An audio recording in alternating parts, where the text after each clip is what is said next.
Welcome back everyone to a brand new edition of the best solo carries, this time for patch 13.19, which will be the patch Worlds is played on. As always, we got you guys covered with 3 champions for every single role that holds some of the greatest carry power for the current solo queue meta. But before we get into it, be sure to check out SkillCapped if you want to truly get better at League of Legends. We're the only service that offers a money-back guarantee if you don't climb at least 5 divisions while actively using our service.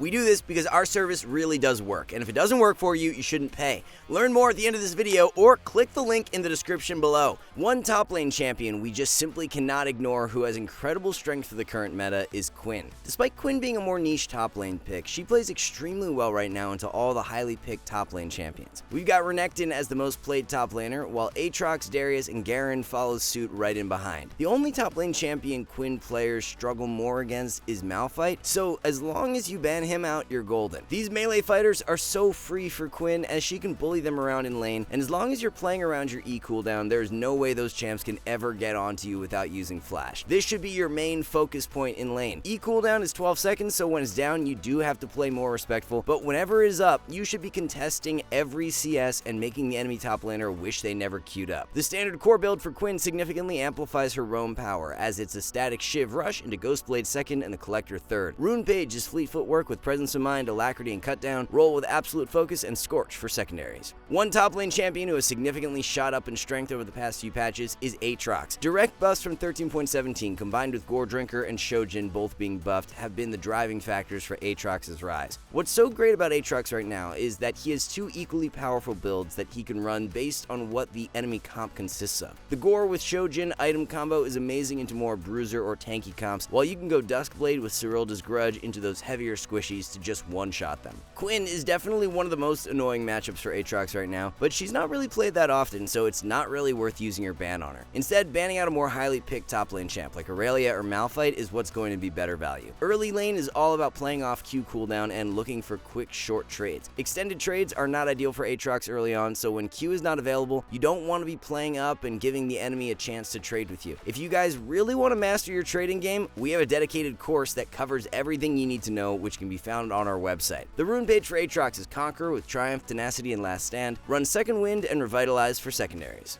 An absolute rock up in the top lane for many months in a row now, and someone that everyone should have in their champion pool is Malphite. Mal has only become stronger in recent patches due to the rise of AD bruisers like Aatrox and Tryndamere. Renekton getting that magic resist nerf this patch is going to be amazing for Malphite as well. It's just Sylas and Mord you have to worry about, so definitely look to use your ban on one of them, or just don't pick Malphite if the enemy team locks one of them in. Something that a lot of newer Malphite players struggle with is preserving their mana. It's vital that you only throw out Q for poke when you have your mana flow band stack available. If it's down, it's just not worth it to use Malphite Q, as you want to get that mana flow maxed out as soon as possible. The standard core build for Malphite is an Iceborne Gauntlet rush into Sunfire Aegis second and a situational tank item third. Grasp is the best rune page when playing into melee matchups where you can trade autos consistently. Comet is going to be more optimal when playing into ranged top laners. With Rek'Sai being hit with some pretty heavy nerfs this patch, leading the way as one of the best solo queue junglers will be Nocturne. If you haven't tried the Stridebreaker with Spear of Shojin item combo on Nocturne yet, it provides him with such an incredible mid-game spike. Both items were recently buffed, and in combination they offer Nocturne such a lethal skirmish. Hitting level 6 as quick as possible is very important to heavily impact the game with Nocturne, so you should be looking to full clear in most cases. Of course, adapting on the fly is part of being a great jungler, but unless you see a gank angle you're 100% certain will work out, not losing any tempo towards hitting that level 6 is key. Since Noc is heavily reliant on diving in to be most effective, using your ban on a strong peel champion like Rakan or Janna is a good idea. Rakan is played a ton right now in meta, so he's a really good option. Rune page for Nocturne is lethal tempo with Triumph, Alacrity, and Coup de Grace, followed by Eyeball Collection and Ultimate Hunter for secondaries. Recent nerfs to Jarvan were not enough to drastically reduce his power level, so he's back in the top 3 for jungle once again. Very much like Nocturne, Jarvan is thriving due to the recent item buffs of Gore Drinker and Spear of Shojin. The mid-game skirmish just becomes absolutely nuts as Jarvan's bread and butter EQ combo drops to a super short cooldown and gives him massive disruption. Jarvan, being a champion who wants to hard engage and dive the backline, is going to have a more difficult time into high mobility champs or supports with strong peel, so banning out Ezreal or Rakan is good value. A little trick that's useful to get down when picking up Jarvan is his EQ into flash combo. You throw down E like normal, but right after using Q, and while mid-air, you can flash to reposition the knockup. What happens here is the knockup follows Jarvan, so even if you don't EQ right onto the enemy, as long as you flash on top of them, they will still be knocked up. This This can be really useful if you EQ, but the enemy uses a dash as soon as you throw down your E. Definitely head into Practice Duel and try this out before doing it in ranked. The rune page for Jarvan is Conquer with Triumph Alacrity, Last Stand, pick up Magical Footwear, and Cosmic Insight for secondaries. The best AP jungle that you can play right now and a phenomenal solo carry is Evelynn. With these strong ganking junglers like Rek'Sai and Jarvan being nerfed in recent patches, it's only made Evelynn even stronger. Getting up to that level 6 without your team blowing up is very important on Evelynn, so banning out a meta jungler who tends to gank a ton early on like Jarvan is a good idea. Tracking the enemy jungler and using pings to notify your team of where they are on the map is super important on Evelynn. The most simple way to do this is by taking note of whether the enemy top laner or bot lane arrives to lane first. If you see the top laner in lane immediately, but the bot lane arrives much later, it's quite easy to deduce that the enemy jungler started bot side and will be looking to clear towards top. This means around the 3-minute mark, you should be pinging your top laner, as a gank will be very likely. Counter ganking with the champ or just ganking in general is typically a waste of time on Evelynn, since hitting that level 6 super fast is just so vital. Our brand new jungle course that covers jungle efficiency is a really good one if you plan on playing someone like Evelynn, who really thrives when she can be as efficient as possible. The core build for Evelynn consists of Rocket Belt and Rabadons, but Mage Eyes is going to be a great pickup in games where you have that fully stacked out Dark Seal. Electrocute is the keystone rune with Sudden Impact, Eyeball Collection, and Relentless Hunter. Run Absolute Focus and Gathering Storm for secondaries. One of the most free elo champions you can play right now in the entire game is Tryndamere mid. Tryndamere mid is being played much more often in high elo, but is actually seeing far greater results in the lower ranks. It's actually pretty ridiculous, as analytically Trynd mid is stomping melee champs like Yasuo, Zed, Katarina, and Fizz, winning over 54% against all 4. The auto attack range buff can actually be way more impactful for mid Trynd than top lane Trynd because of the squishy nature of a lot of these mid lane champs. Just 1 or 2 crits can mean a lot more against a squishy mid with no resist than a top lane tank who's rushing armor. The only matchups that most Tryndamere mid players are struggling into are picks who have ways to easily avoid your all-in strength. Vladimir and Tristana are 2 of those champs, and either is worth a ban if you plan on picking Trynd. Early on in lane with Tryndamere, your main objective should be to stack up that Fury and let the enemy push into you. A massive mistake that new Tryndamere mid players will make is hard shoving at level 1. This completely takes away from any early kill threat, as the enemy will be right up close to their tower. Ideally, you want to let the enemy shove into you, and when you hit the level 3, if you've got max Fury and the wave is on your side of the lane, you can easily all in by popping Ghost. The core build for Tryndamere mid is a Stridebreaker rush into Kraken Slayer 2nd and Hullbreaker 3rd. Run lethal tempo for the Keystone rune with Triumph Alacrity and Last Stand, followed by Second Wind and Unflinching for secondaries. Next up, the second solo carry mid of the patch is going to be Vex. It's been a few patches now where Vex has reigned supreme as one of the best mid laners, as her buffs from 13.17 pushed her over the top. Vex decimates melee mid laners with mobility and only really struggles against longer range mages. For that reason, using your ban on one of Lux or Xerath is a great play. Vex will become even better into AD mids this patch due to the Seeker's arm guard buffs. With Vex W now on a shorter cooldown early on in lane, it allows you to play aggressive much more frequently, especially when playing into melee mids, contesting CS whenever W is up, and then making sure you play back a bit safer whenever it is down is key to getting the most out of Vex. The build for Vex is Illuden's Rush into Shadowflame 2nd and Zanya's or Rabadon's 3rd. Best Keystone rune is Electrocute with Taste of Blood, Eyeball Collection, and Ultimate Hunter. Run Mana Flow and Transcendence for secondaries. A mid laner back in meta for the first time in a while and a great addition to your champion pool is Orianna. With the recent buffs to Orianna W, something that our challenger mid laner Shori has been experimenting with is going 3 points Q into a W max. This will provide you with more burst damage earlier in the game, which helps with Orianna's pick power and all-in kill threat. Shori has been known as one of the best Orianna players in EU West and has hundreds of full game commentaries on our website that you can learn a ton from. Matchup wise for Orianna, she doesn't have too many glaringly bad matchups, as she can go even or win in the majority of lanes. It's really just the longer range pick champs who can be of a bit more difficulty, so banning out Fizz or Syndra is good value. The standard core build for Orianna is Illuden's Rush into Archangel's 2nd and Zanya's or Rabadon's 3rd. There are 2 viable keystone options for Ori, being Phase Rush and Aerie. Phase Rush works best into comps that have a lot of dive champions, to where you need the move speed to help kite back. Aerie is going to be better into longer range comps, to where the bonus movement speed won't be as necessary.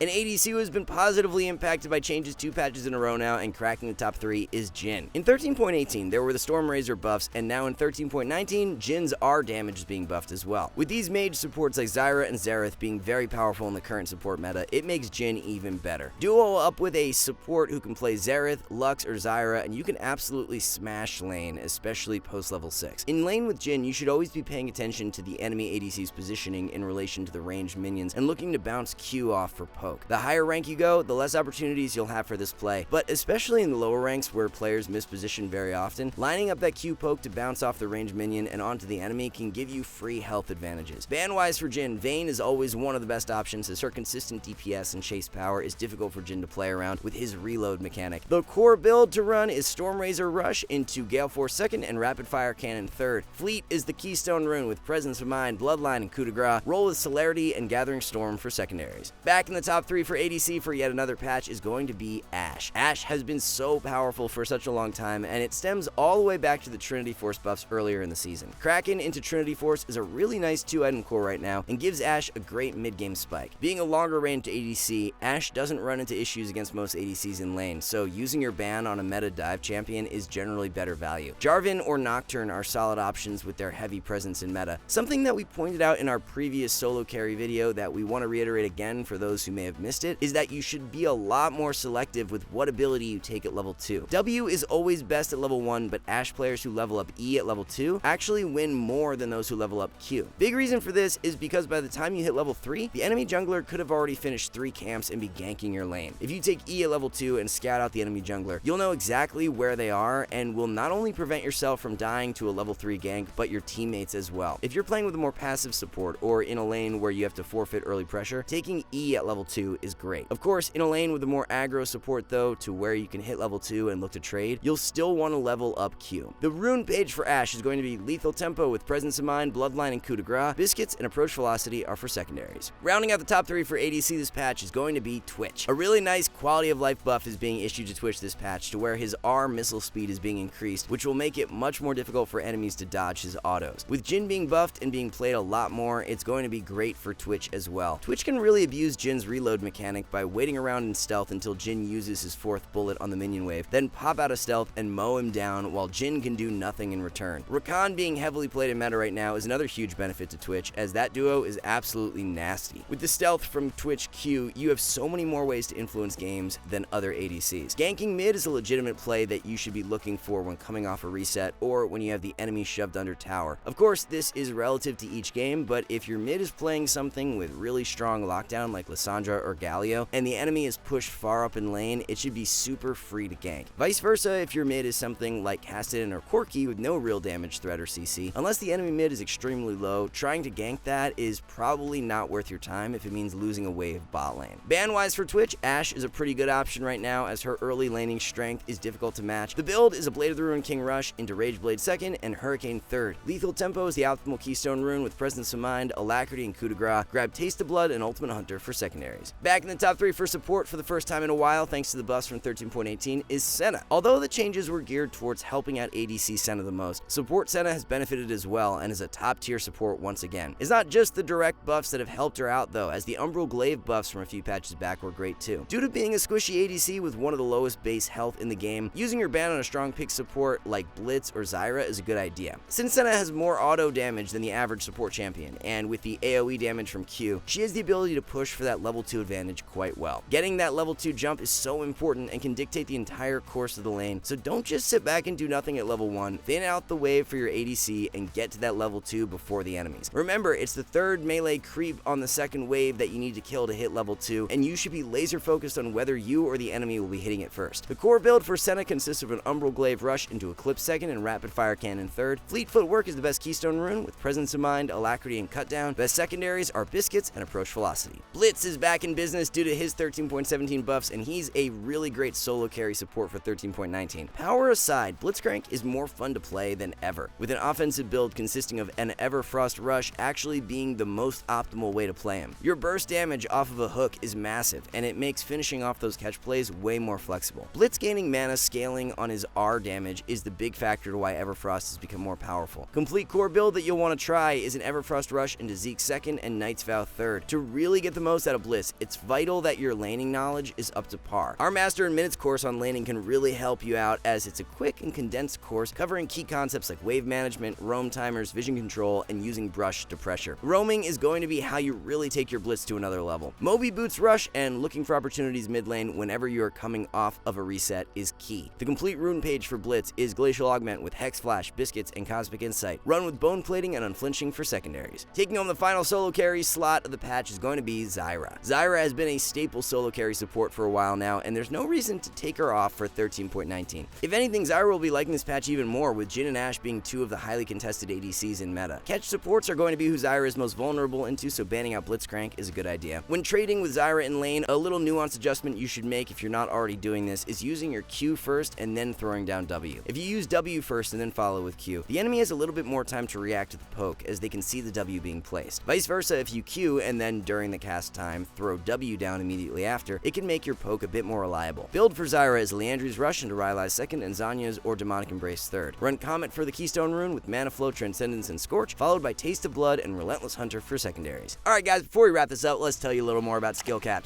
So, we offer a 5-division rank up guarantee, and think that's a pretty crazy thing to offer. It's like a gym membership guaranteeing you'll get ripped. Your local gym would go bust if they offered that, right? Not us. We've offered this for years because our service really does work. It works so well, in fact, that we're able to produce by far the largest catalog of premium league guides on the internet. We add over 20 videos a week, with over 1,600 guides curated into over 100 courses no one can compare. We've also sent Challenger players into ELO Hell 714 times and counting, where they commentate how to carry live. They also respond to all questions asked. Sign up today for as little as $6.99 a month if you are serious about improving. So there you have it guys, a complete update on the best solo carries for patch 13.19. Thanks so much for watching, good luck on the Rift, and we'll catch you in the next one.